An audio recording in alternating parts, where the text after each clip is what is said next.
Shrinta and welcome to my channel Consulting Homeopathy, a pathy free of side effects।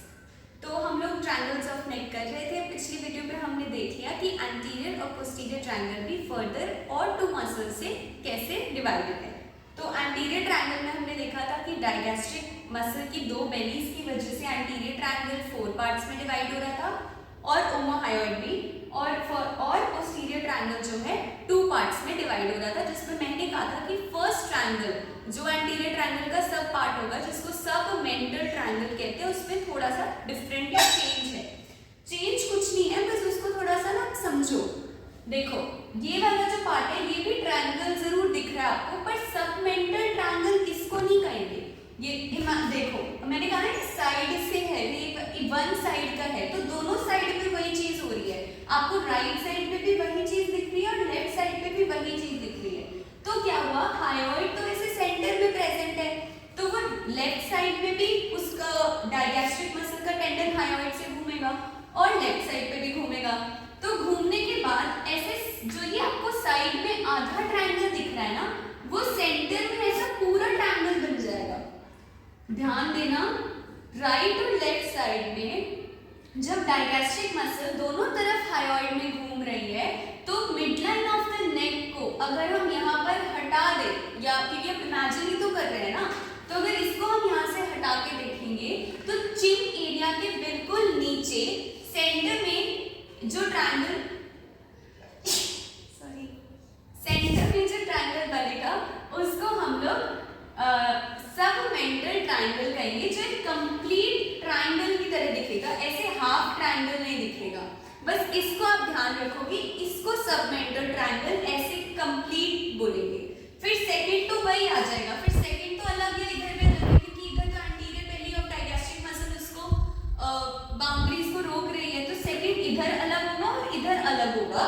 Third again इधर अलग होगा, इधर, and सब कुछ बाद में अलग अलग होगा। सिर्फ सबमेंटल ट्रायंगल दोनों साइड के सेम जॉइन होके वन कंसीडर किए जाएंगे। ठीक है, तो अब जो मैं आपको बताऊंगी ना वो मेनली थ्योरेटिकल पार्ट है, पर बुक के अकॉर्डिंगली अगर आप देखोगे तो वो बहुत वास्ट है, आपको बहुत सारा लर्न करना पड़ेगा। तो मैं ऑलरेडी उसको शॉर्ट करके लाई हूँ, तो जैसे जैसे मैं बोल रही हूँ ना, आप लोग वैसे वैसे नोट्स बना लो अपने, ताकि आपको एक्स्ट्रा ना करना पड़े, सिर्फ उतना ही याद करो जितना मैं आपको बता रही हूँ। मेनली तो हमारी बाउंड्रीज ही है, तो सबमेंटल ट्रायंगल की अब बाउंड्रीज कैसे होगी, उसका बेस कौन बना रहा है? हायोइड मसल कंप्लीटली उसका बेस बना रही है, क्योंकि बिल्कुल दोनों तरफ से उसको सपोर्ट दे रही है नीचे की तरफ। अगेन ऑन ईच साइड, दोनों तरफ उसको कौन सपोर्ट दे रहा है? Anterior belly of the digastric muscle. ठीक है, और उसका टिप या उसका एपेक्स कौन बना रहा है? हमारी चिन। ये चिन ही तो है जो इसका एपेक्स बना रही है, ये वाला पार्ट, राइट। तो इसकी बाउंड्रीज अगेन कौन सी हुई? Base is formed by hyoid muscle, hyoid bone. On each side there is the muscle which is anterior belly of the digastric, and then its apex is formed by the chin of the face. ठीक है, अब इसका floor, अब floor क्या होता है कि इसके नीचे कौन, अब जैसे ये देखो इतना एरिया है या इतना एरिया आपने बना दिया, उसके नीचे भी तो कुछ पड़ा होगा ना। बेसिकली अब हम कंटेंट्स और मसल्स की बात कर रहे हैं कि हमने एरिया तो बता दिया कि अच्छा इस एरिया को हमने सबमेंटल ट्रायंगल कह दिया। अब इसके अंदर क्या क्या चीजें आ रही है उसके बारे में डिस्कस करेंगे। सबसे पहले इसका फ्लोर कौन बना रहा है? मेनली आपको याद रखना है कि राइट और लेफ्ट साइड की दोनों माइलोहायोइड मसल्स इसका फ्लोर बनाएंगी। जो ये मसल्स के नेम्स है ना, जब हम फर्दर टंग की मसल्स करेंगे, हायोइड को और डिटेल में करेंगे तब ध्यान देंगे। अभी आप सिर्फ याद रखो कि सबमेंटल ट्रायंगल का जो फ्लोर है वो राइट और लेफ्ट साइड की माइलोहायोइड मसल बना रही है। ठीक है, और इसके कंटेंट्स क्या है, इसके अंदर से कौन कौन सी चीजें पास हो रही हैं? 2 to 4 स्मॉल सबमेंटल आर्टरीज बोल सकते हैं, या फिर लिम्फ नोड्स बोल सकते हैं। सिमिलरली सबमेंटल वेन्स, जो भी इसका नाम है उसमें से जो कंटेंट पास हो रहा है वही इसकी nerves, arteries, veins, lymph nodes में काउंट हो जाएगा। तो हम मेनली लिखेंगे 2 to 4 submental lymph nodes and small submental veins. Done. Next जो हम लोग ट्रायंगल डिस्कस करेंगे इस वीडियो में वो होगा डायगैस्ट्रिक ट्रायंगल। ठीक है, अगेन डायगैस्ट्रिक ट्रायंगल को डायगैस्ट्रिक ट्रायंगल कहा क्यों गया है? क्योंकि वो मेनली इसी एरिया में प्रेजेंट है। इस एरिया में मैंने क्यों बोला?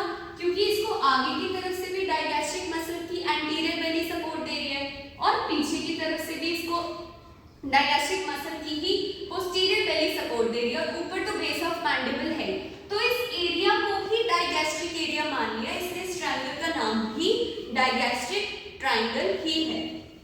और इसकी बाउंड्रीज सबसे पहले हम क्या देखेंगे कि एंटीरो या फिर एंटीरियरली, इसको एंटीरो इंफीरियरली भी बोल दिया हमने। अब बार बार सेम वर्ड्स को मैं डिटेल नहीं बता सकती, ठीक है, आप पिछली वीडियोस में जाके क्लियर कर सकते हो। एंटीरो इंफीरियरली इसको कौन सपोर्ट कर रहा है? Anterior belly of the digastric muscle.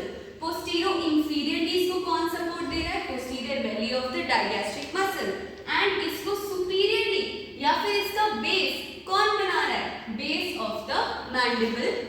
इसीलिए हमारा डायगैस्ट्रिक ट्रायंगल की बाउंड्रीज कंप्लीट होती है। इसके बाद हम जो कंप्लीट करेंगे वो बेसिकली रूफ और इसके वही कंटेंट्स, अगेन इसके अंदर क्या क्या चीजें होती हैं।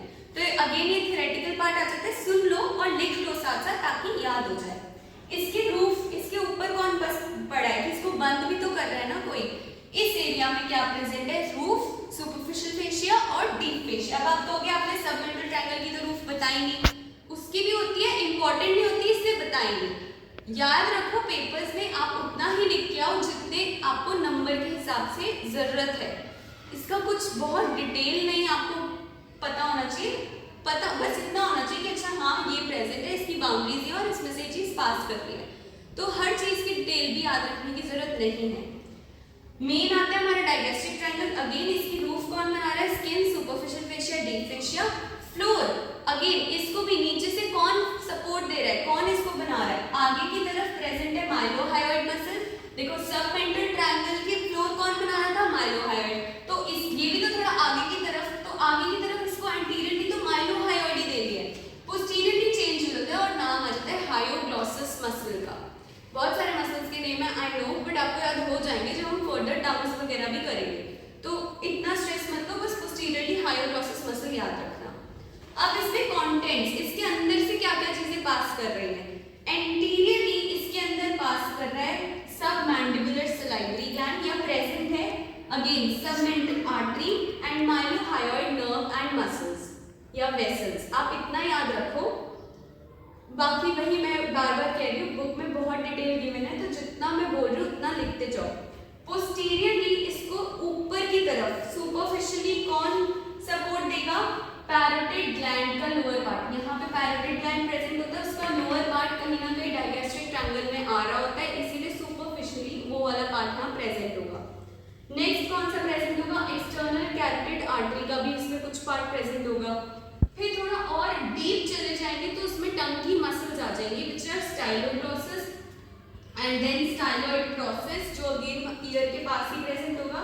और सबसे डीप इसके अंदर से पास करेगी internal carotid artery, internal jugular vein और वेगस नर्व। ये सब कुछ हम डिटेल में करेंगे, पूरा आर्टरी का पाथवे, वेन का पाथवे और 12 क्रेनियल नर्व्स में डिटेल में बताऊंगी।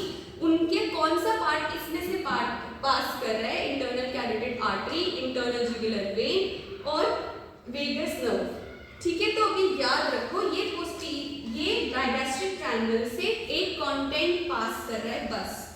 इस वीडियो में मैं इतना ही बताऊंगी ताकि आप इसको रिवाइंड करके बार बार सुन के इसको याद कर सको। ठीक है, नेक्स्ट